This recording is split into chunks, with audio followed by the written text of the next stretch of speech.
atao eto amin'ny synody am-paritany avaratry mani manomboka androany ary maharitra efatrandro ny zaikabe nasionaly ny Skoto eo amin'ny fiangonana Luterana Malagasy andiany varaka amby folo. Tanjona ny zaikabe ny famolavolana ireo Skoto Luteranina mba handraisany ny tenin'Andriamanitra amin'ny alalan'ny toriteny sy ny fampianarana.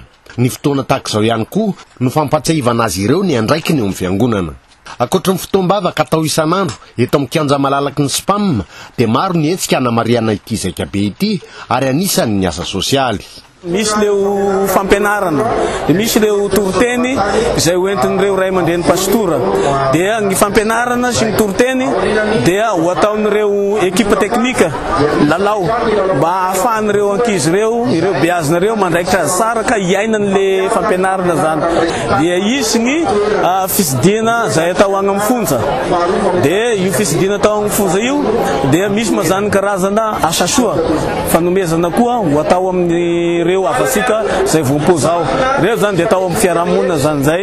Manana andraikitra lehibe eo amin'ny fiainana fiangonana Luterana Malagasy, indrindra eo amin'ny fiarahamonina ny Skoto.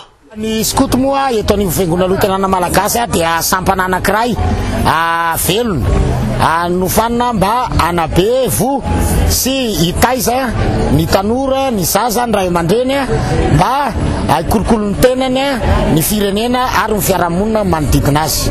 Loha hevitra niraisina tamin'ity taona ity hoe dia aoka isika hanatona amin'ny fo marina sy finoana be. Skoto Luterianina manodidina ny 590 avy amin'ny synody am-paritany 520 eto Madagasikara no miatrika an'ity zaikabe nasionaly andiany faharaiky amby folo atao eto Antsirabe ity.